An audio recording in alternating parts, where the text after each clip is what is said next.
Imagine waking up to find 20,000 corpses lining the road to your capital, all impaled on towering spikes. Now imagine you're commanding one of the most powerful empires on Earth and you decide to turn your army around. That's not fiction. That's exactly what happened when Vlad the Impaler faced off against the unstoppable war machine of the Ottoman Empire. But here's the real twist: Vlad didn't win with numbers. He didn't win with wealth. He didn't even win most of his battles. He won with fear. And by the end of this video, you'll understand exactly how one man weaponized psychology so effectively that he forced an empire to retreat and accidentally inspired one of the most famous fictional monsters of all time. Let's break this down. Before he was Vlad the Impaler, he was a political hostage. As a teenager, Vlad was sent to the Ottoman court as insurance that his father would stay loyal. He grew up inside the empire he would later fight. He studied their language, their tactics, their strengths, and their weaknesses. Think about that. He wasn't just learning survival. He was gathering intel. And here's where it gets interesting: he also witnessed Ottoman methods of punishment, including impalement. Most people would see horror. Vlad saw strategy. He ruled Wallachia, a small principality wedged between giants. To the south, the Ottomans. To the north, the Kingdom of Hungary. Wallachia wasn't rich. It wasn't heavily populated. It wasn't militarily dominant. But it had one advantage: geography and a leader willing to do anything. When Mehmed II, the same sultan who captured Constantinople, demanded tribute and loyalty, Vlad made a decision. He would resist. On paper, it looked suicidal. But Vlad wasn't fighting for battlefield glory. He was fighting for perception. Here's the thing about war: it's not just physical. It's psychological. Vlad understood something centuries before modern military strategists wrote books about it: fear can break an army faster than swords. He didn't just execute enemies. He made sure everyone knew about it. Captured soldiers weren't simply killed. They were impaled on tall wooden stakes and displayed publicly, sometimes for miles. It wasn't random cruelty. It was messaging. He wanted the Ottomans to think, if this is what he does to a scouting party, what happens to us? And the message landed.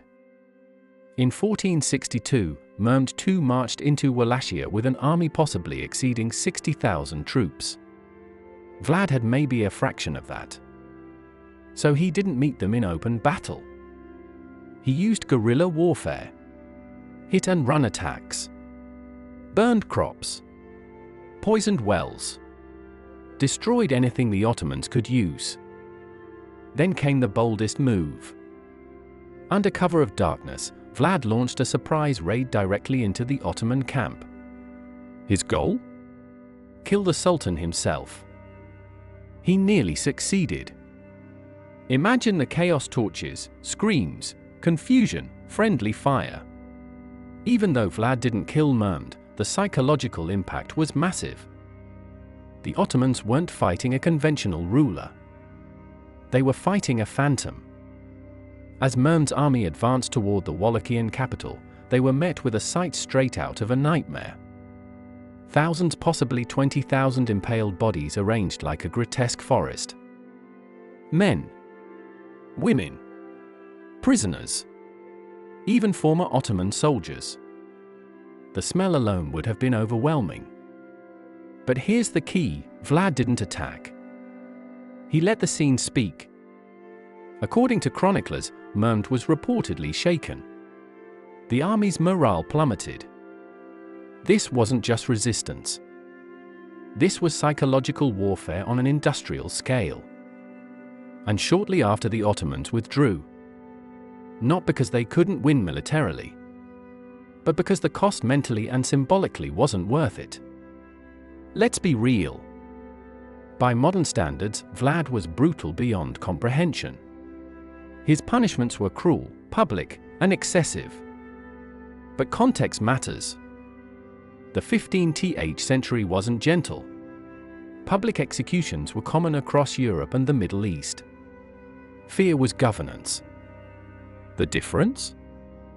Vlad turned it into a system. He didn't just punish enemies.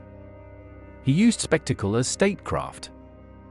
Crime reportedly dropped drastically under his rule. Merchants felt safer. Order was restored through terror. He created stability with fear. The question is, was it effective? In the short term? Absolutely.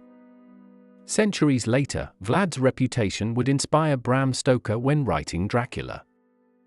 The name Dracula came from Vlad's father, Vlad Dracul, meaning son of the dragon or son of the devil, depending on translation. But here's what's fascinating.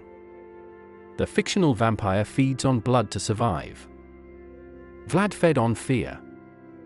And in both cases, terror made them immortal. One through literature. One through legend. Strip away the gore for a second. What was Vlad actually doing? He was compensating for weakness with unpredictability. He lacked manpower, so he amplified psychological dominance. He lacked economic power, so he made invasion too costly emotionally. He lacked alliances, so he made neutrality safer than opposition. This is asymmetric warfare at its rawest. Modern militaries call it shock and awe. Vlad called it survival. Here's the bigger takeaway. Power isn't always about size.